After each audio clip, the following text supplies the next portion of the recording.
Hi everybody.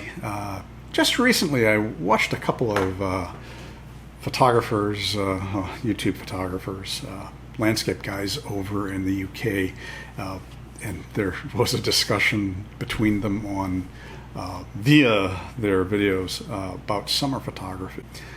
And one of them, I guess, was calling out the other about complaining about going out in summer to do photography. And I think that summer photography probably depends on where you live. Because I watched their videos and I was thinking, well, how nice to have to wear a jacket when you're out in the woods doing photography in high summer. Because here in the Midwest United States, that's generally not a thing unless you get up really early to beat the heat.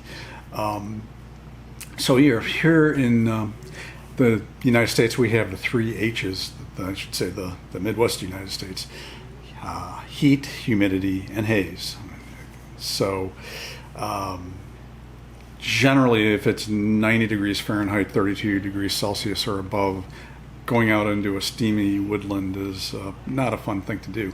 The other thing that people, especially here in the United States, don't realize is that how far north Great Britain and Ireland are compared to anything in the continental United States. Chicago is on the same latitude as Rome, Italy. London, England is almost as far north as Edmonton, Canada. And I used to go to Edmonton on business. Actually, a great town. And in the summertime, there might be an hour in the middle of the night where it gets dark. I mean, it's light most of the time. In fact, when I was in Edmonton on business once, the Queen was there, stayed at a hotel a block away from mine, came to my hotel for dinner with the Premier of Alberta. It was Alberta's 100th. It was their centennial. Funny little story, I had a Fuji FinePix F10. Little point and shoot, super CCD, if anybody remembers that. 6.3 megapixels, but it really had more resolution than you'd think. The one time during that entire trip that it refused to focus was when I pointed it at Her Majesty. A little weird. I sent the blurry photo to a person in our office who said, well, I can tell it's the Queen. So anyway, but here down in these parts, we don't have, I mean, once in a while you might get a cool spell in the summertime, generally not. And then there's the other thing, in addition to those heat, haze, and humidity, in addition to those H's, is the big M, mosquitoes. Especially if you run into a particular mosquito that we have in the eastern United States. Scientific name is Saurophora ciliata, also known as the shaggy-legged galliniper. And here's a photo of a specimen next to the common house mosquito, Culex. These were collected by a West Nile virus laboratory that I photographed several years ago. And I'd never heard of this thing. And the head researcher said, hey, you want to see the largest mosquito in Illinois? And I said, sure. And I saw it and said, holy, you know what? And I said, wow, what's the bite like? And the answer was, you really don't want to know. It says, luckily, this thing is not very common. The other thing, it's kind of a double-edged sword because its larvae feed on other mosquito larvae. But the next time I saw it, I was on a hike here in one of our local forest preserves, and probably in July or August. It had rained recently. I suddenly had a cloud of these things. And the thing is, they are highly aggressive. If you're wearing repellent, they may not bite, or they'll find a chink somewhere where you didn't cover, and they will bite you. But they'll annoy the living daylights out of you. So it wasn't too long for me before I gave it up and bolted for the car. Here's a photo of a couple that I got before they got me. Anyway, so that's the thing about summer photography here in my part of the world. So what do we do during the summer? Well, we have other things going on here. And one of those things happened this past weekend, the Chicago Air and Water Show, which runs Saturday and Sunday. However, practice day is Friday. So I tend to go that day because obviously not as big a crowd. So I went down with my G9 and 100 to 300 to get stills and footage. And once again, I found that stills and footage at the same time is problematic. The other thing was that it was a typically hot, hazy, humid day, and the haze was pretty terrible. So the stills that I did get were pretty marginal because of the haze. The video is pretty good. Really tough to follow these fast airplanes. Even with stabilization, there was some shake, which I fixed in editing further than the stabilization did. Here's the video that I did collect, and I'll be back with a wrap-up.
perform an individual brake turn and exit the show line in a separate direction. The Blue Angel barrel roll brake.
Well, that was fun and also quite challenging. There were other acts besides the Blue Angels previous to my getting there. But the main event is the Blue Angels, who have upgraded from regular Hornets to Super Hornets. And the one obvious difference besides Super Hornets are larger is that the engine intakes on the Super Hornet are rectangular and on the original Hornet are oval. So it's pretty easy to see that. Couple things that I learned. Yeah, it's tough to, again, speeding aircraft. My technique probably needs a little bit of work. I added some stabilization in the editor, which cropped in a little bit. But I think what I would do next time, of course, it'll be another year before the show comes around again, is actually use two bodies. And I mentioned this previously in the kite surfing video. Yeah, I would probably take my G95 with me and have that set up for video and have the G9 set up for stills. By the way, the stills did not look very good. There was and I think you can see in the video, it was a really hazy day, speaking of hot, hazy, and humid. So it just really kind of killed any crispness to the stills. And I would take the G95 and probably the 35 to 100 f2.8, or even maybe this 45 to 150 kit type lens, which would be fine for video. And I believe 300 millimeter field of view equivalent is probably really all you need for video. I had to back off quite a bit using the 100 to 300. The other thing is that that's not long enough. There is a setting that the Lumix cameras have that's kind of nice. It's called extended teleconverter, and essentially what it does is it crops in on the image, but losslessly. If you're taking full HD, that's just 2 megapixels, so you've got a 20 megapixel sensor. So you can do this, turn the setting on called extended teleconverter, and it's going to crop in. So it really, I believe it's like, I'm not sure the exact crop, but it crops in fairly significantly. So it gives you more of a telephoto effect. The other and by the way, where is that? Actually this is available for both stills and for video. So if you go to the video icon, there we go. So if you go to the video icon, it's in the third menu group. So if you scroll down using the bar on the right side of the screen, so you can turn that on and have a more of a telephoto effect if your lens isn't long enough. The other thing that you could do is shoot 4K on the G95, because the G95 has a 1.25 crop in 4K. And it's not a big deal to just downsize that to 1080p if that's all you need. So those are some ideas of how I would deal with this next time. Admittedly, I don't shoot a lot of air show stuff. If you go and look on YouTube, there's plenty of people who that's all they do, and they're really good at it. But if you're trying this out, those are my suggestions. If you have any tips you want to share with folks, feel free to leave those in the comments. And I hope you enjoyed this, found it useful, maybe entertaining. If so, please like and subscribe. I'm Todd Banner, and I will see you next time.